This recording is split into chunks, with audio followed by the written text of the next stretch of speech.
Razia qui est sur la prod. Mon Gabon, mon pays.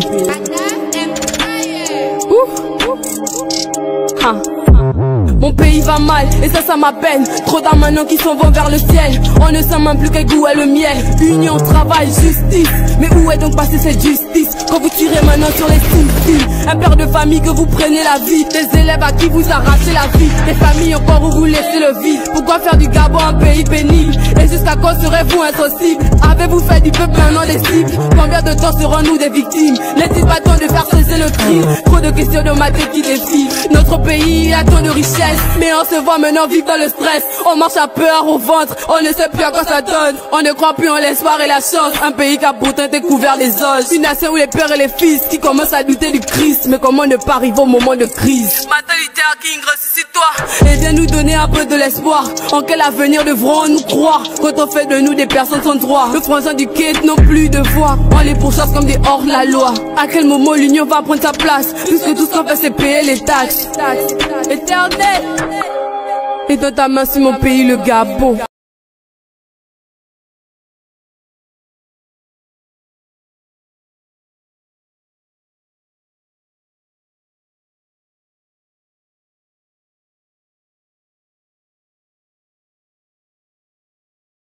Bonjour. Bonjour.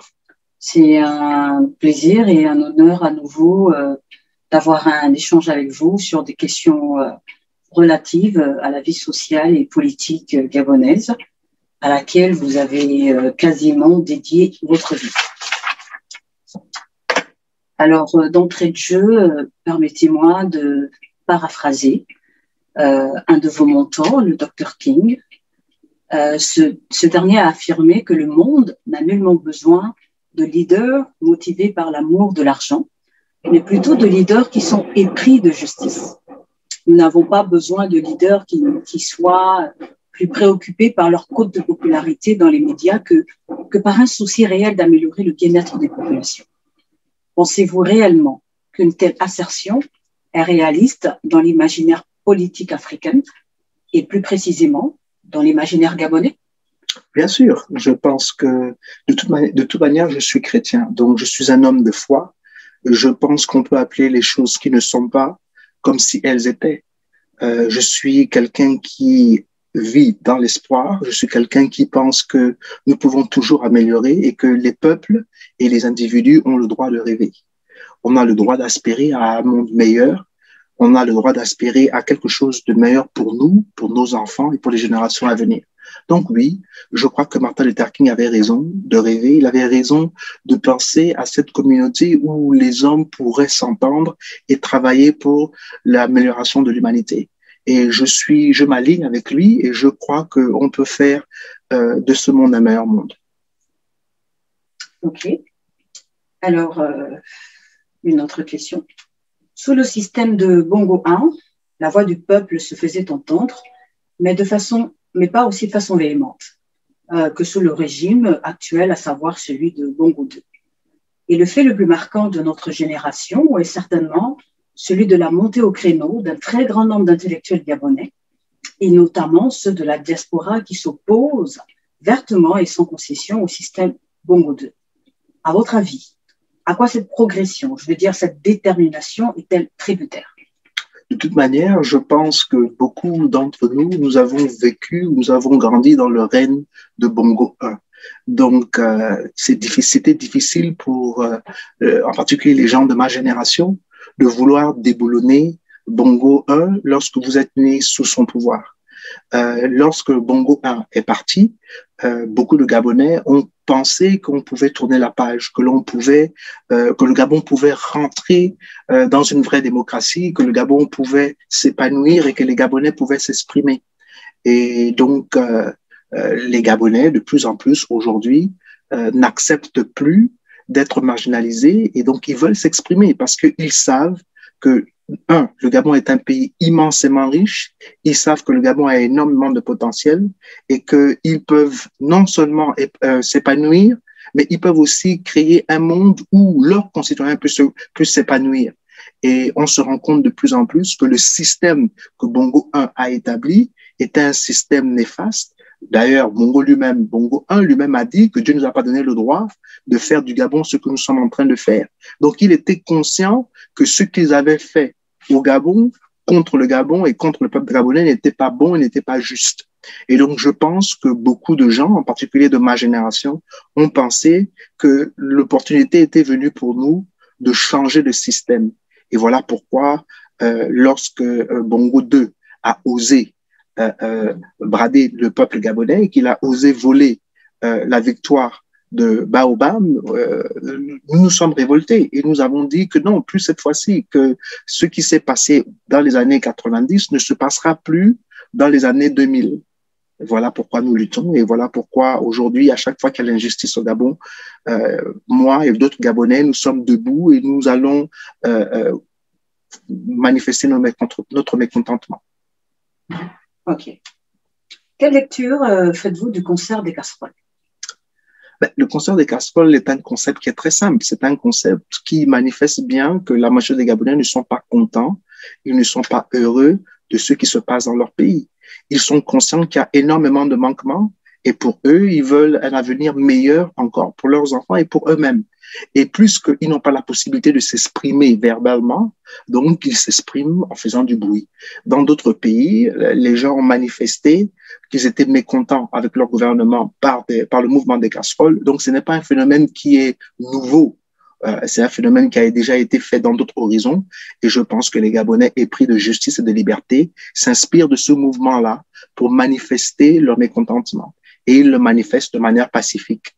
Et ils le manifestent avec tous les Gabonais qui sont dans la même lignée, dans la même pensée que nous méritons un Gabon meilleur. Alors, ensemble, on fait du bruit. Donc, j'encourage ce mouvement-là. Moi, je suis pour que ce mouvement s'amplifie. Je suis pour que les Gabonais fassent de plus en plus de bruit et que ce bruit soit tellement fort qu'on entend ce bruit en dehors même de nos frontières, qu'on l'entende au Cameroun, dans la sous-région, dans toute l'Afrique et pourquoi pas dans le monde entier, et pourquoi pas même aux États-Unis. Pensez-vous que ce mécontentement général est un indicateur auquel le gouvernement a été sensible? Écoutez, le gouvernement aujourd'hui n'est pas concerné à propos des vies des Gabonais. Malheureusement, nous avons des hommes et des femmes qui se sont accaparés du pouvoir, qui ont confisqué le pouvoir et qui ne veulent pas écouter les doléances du peuple gabonais. Donc moi, je pense que les casseroles ne les émeut pas du tout. Pour eux, c'est encore un mécontentement du peuple gabonais et qu'avec le temps, ils espèrent que cela va aller, au lieu d'aller crescendo, ils pensent que beaucoup de gens vont se décourager. C'est comme ça qu'ils opèrent. Pour eux, nos manifestations, ils pensent que c'est un coup de gueule, or qu'en fait, c'est fait par des conditions, nous sommes animés par des conditions qui sont très fortes, des conditions où nous sommes convaincus que nous avons le droit d'être libres, mais eux, ils ne le considèrent pas ainsi. Pour eux, ils pensent que nous avons faim. Comme on dit souvent au Gabon, ils se plaignent parce qu'ils ne sont pas à notre place et que ce qu'ils désirent, c'est être à leur place. Mais c'est pas ce que nous désirons. Nous désirons réellement un Gabon meilleur pour tous, pour tous les Gabonais. Tous les Gabonais ont le droit de rêver et d'aspirer à la liberté et à la poursuite du bonheur dans leur propre pays. Quelle était la probabilité de réussite de cette révolution, sachant que la part d'ombre de ce gouvernement est plus forte que sa part de lumière? De toute manière, moi, je suis quelqu'un qui est fondamentalement optimiste. Et moi, je pense que c'est les petites flammes qui font les grands feux. Les grands feux. Je pense que ce sont les petits fleuves, les petits ruisseaux qui se jettent dans la mer. Et je pense que toute action qui est faite, toute action de révolte, de rébellion, toute action qui manifeste un mécontentement au niveau national ou international, je pense que c'est quelque chose que l'on ne devrait pas négliger. Ce qui est certain, c'est qu'on ne peut jamais savoir si un système ou si une méthode peut marcher si on ne le fait pas. Donc moi, je suis vraiment heureux de voir que les Gabonais ont osé. Et je pense que plus les Gabonais osent, plus on va réussir à libérer ce pays-là. Il nous faut oser, il nous faut avoir de l'audace, il nous faut avoir du courage. Maintenant, je ne dis pas, je ne garantis pas une victoire, mais ce que je peux dire, c'est que chaque action que les Gabonais font, ce qui est important, c'est que c'est un coup qui nous rapproche de plus en plus vers la liberté. Ok. Au vu des faits et des chiffres qui permettent de dresser un portrait concret de la situation sociale du Gabon, il apparaît clairement évident que le système Bongo 2 brille par son incompétence à répondre efficacement aux besoins réels des Gabonais et notamment à la souffrance des plus démunis. Cependant, ne peut-on pas estimer que derrière toutes leurs insuffisances criardes se cache tout de même un désir réel d'améliorer la vie de la population? Je ne suis pas d'accord avec ce que vous dites en ce moment. Je pense sincèrement que ces gens ont pris le pouvoir que pour eux. Maintenant, je pense que à cause d'un sursaut de fierté, oui, les gens aimeraient que le Gabon soit quand même une vitrine ou un pays où qui fait l'envie des autres nations. Ça, je le comprends et je le comprends très bien. Je pense que quand même, je refuse de croire que les gens qui nous gouvernent ne veulent que du mal du Gabon. Ils aimeraient faire des bonnes choses, mais je pense que les priorités ne sont pas les bonnes. Je pense que pour pouvoir bâtir une nation, pour qu'une nation puisse prospérer, il faut un consensus. Il faut pouvoir parler, il faut pouvoir discuter, il faut savoir ce que le peuple gabonais veut.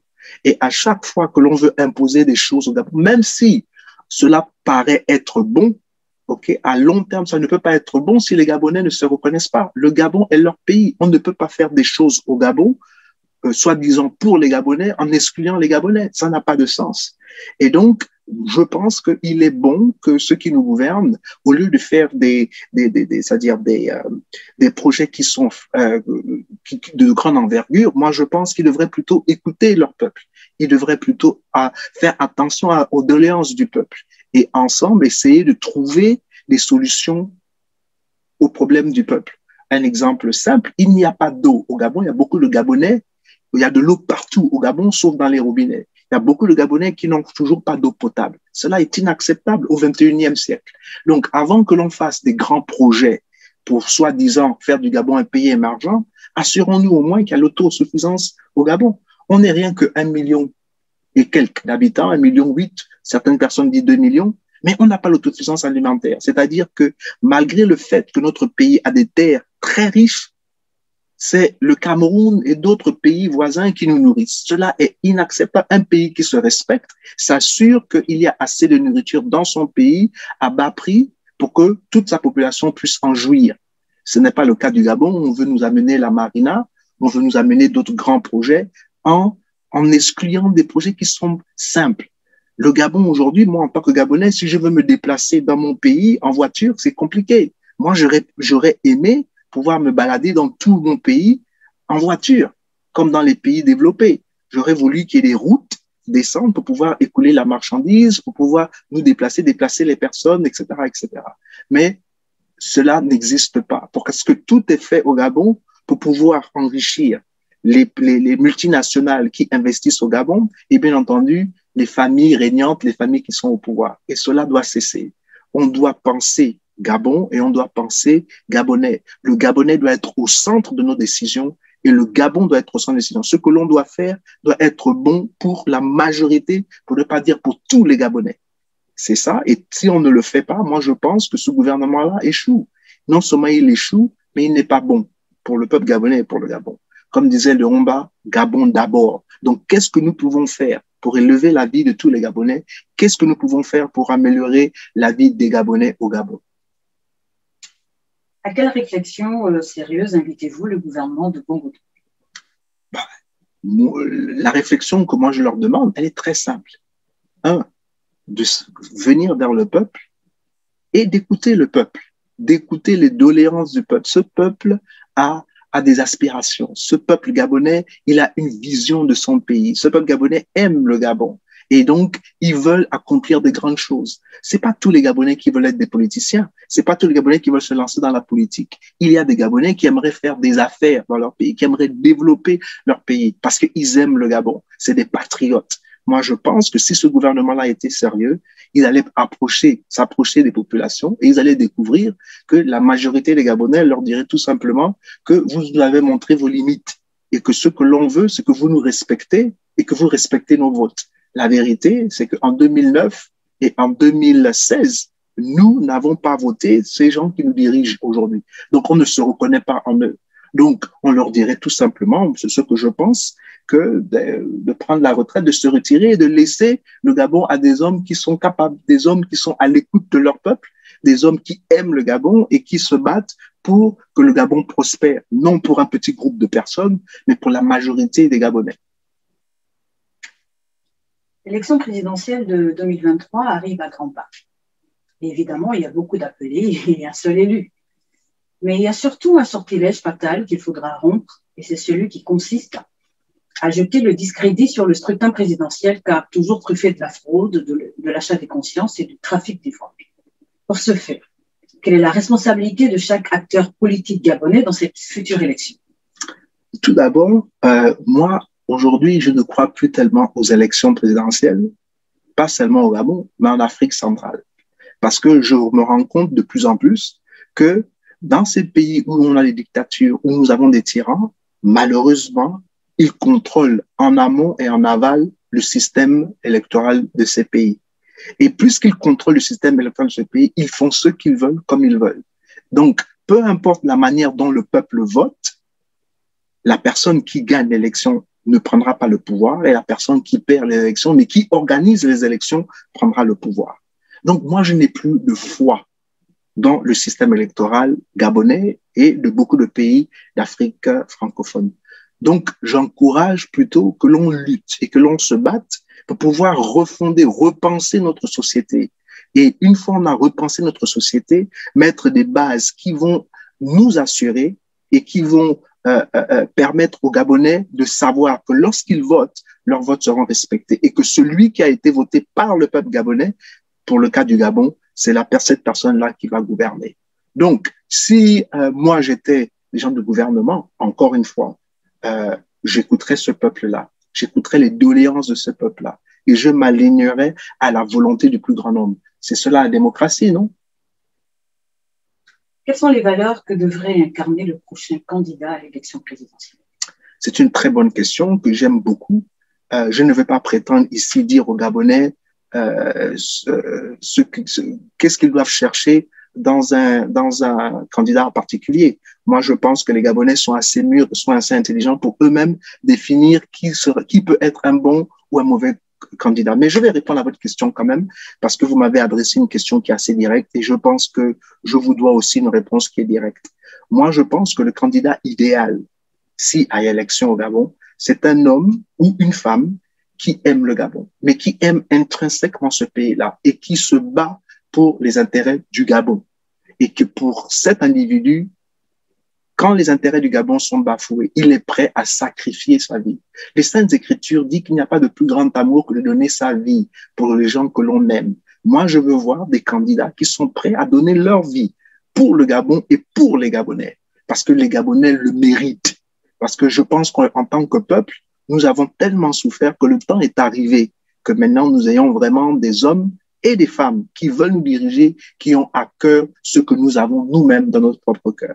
Et donc, le candidat idéal serait un homme de compassion, un homme qui aime le Gabon, un homme qui aime les Gabonais et un homme qui se bat pour que ce pays-là prospère.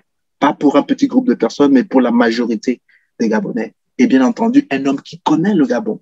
Moi, je pense que le candidat idéal serait un homme qui ira dans les quartiers les plus pauvres et qui va s'asseoir, excusez-moi, avec les hommes et les femmes les plus démunis de ce pays et les écouter, savoir un peu quels sont leurs manquements, qu'est-ce qu'ils veulent, qu'est-ce qu'ils attendent du Gabon et qu'est-ce qu'ils veulent voir dans leur pays. Je pense que le candidat idéal serait un homme qui sillonne le pays et qui part dans tous les quatre coins du Gabon et qui essaye tant bien que mal, de connaître quel est ce pays. Je pense que le temps est arrivé que le bon candidat, au lieu de beaucoup parler, de donner sa vision, serait de plutôt écouter les Gabonais. Et après avoir écouté les Gabonais, essayer d'ajuster sa vision aux doléances et aux aspirations du peuple gabonais. Je pense que ce candidat qui réussira à se comporter de telle manière, à mon avis, à mon humble avis, sera un très bon candidat. Est-ce que le principe suivant, la patrie avant la patrie avant le parti, est primordial pour être un excellent président? Bien sûr. Moi, je pense que ce qui est important, c'est le pays. Comme disait Léon Mba, Gabon d'abord. Le pays et aussi ses compatriotes. Moi, je pense que l'allégeance d'un politicien, d'un président, d'un bon président est d'abord pour son pays et pour ses compatriotes avant d'être pour son parti. Et je suis convaincu que si dans le parti, il y a des concepts ou il y a des choses qui sont en contradiction avec la volonté du plus grand nombre et qui vont à l'encontre du Gabon, moi, je pense que ce politicien, si c'est un bon politicien, il doit se dissocier de son parti. Il doit toujours se mettre du côté de son peuple et du côté de son pays pour que son pays prospère et pour que son pays avance pour le bien de tous. Agatha Christie aurait dit à tort ou à raison qu'un peuple de moutons finit par engendrer un gouvernement de loups. Autrement dit, les peuples ont les dirigeants qu'ils méritent. Alors, selon vous, les Gabonais sont-ils responsables des maux et des plaies qui accablent leur pays? Oui et non. C'est une question qui est quand même assez compliquée parce qu'aujourd'hui, nous voyons très bien qu'il y a des Gabonais qui résistent. Il y a des Gabonais qui n'acceptent pas le statu quo, des Gabonais qui n'acceptent pas ce qui se passe au Gabon. Et avec leurs petits moyens, ils essayent de se défendre, ils essayent de s'exprimer. Et beaucoup d'entre eux qui s'expriment sont marginalisés. On les met à l'écart, ils perdent leur boulot, on les jette en prison. Certaines personnes ont même été menacées, même assassinées. Donc, on ne peut pas dire que les Gabonais acceptent timidement l'oppression. Il y en a qui se battent. Mais la vérité est vraie aussi, c'est que le gouvernement qui est en face de nous est un gouvernement qui est tyrannique. C'est un gouvernement qui est violent. Et sa violence intimide de nombreux Gabonais. Et donc, ça donne l'impression que oui, nous méritons ce que nous avons, puisque apparemment, comme beaucoup d'entre nous, comme beaucoup de Gabonais aiment le dire, on va encore faire comment? Ok, c'est eux qui contrôlent le pays, donc laissez-les contrôler le pays. Je ne suis pas de cet avis. Moi, je pense qu'il faut qu'on se batte. Je pense qu'on doit se battre au risque même de sa propre vie. Je pense qu'on doit lutter parce que nous avons des idéaux et parce que nous sommes convaincus que on peut faire mieux au Gabon. On peut toujours faire mieux. Et par conséquent, nous devons nous exprimer et que tout homme a été créé pour être libre, tout homme a été créé pour poursuivre le bonheur et tout homme, et nous sommes tous égaux. Et donc, je n'arrive pas à comprendre qu'il y a certains Gabonais qui pensent qu'ils sont plus Gabonais que d'autres, donc par conséquent, qui peuvent s'imposer et que d'autres Gabonais doivent subir. Je dis non, chaque Gabonais doit participer activement au développement de son pays. La voix de chaque Gabonais compte. Et pour que chaque Gabonais puisse s'exprimer, il faut qu'on ait réellement un état de droit, qu'on ait réellement une démocratie. Et donc, moi, j'encourage les Gabonais à ne pas se laisser faire.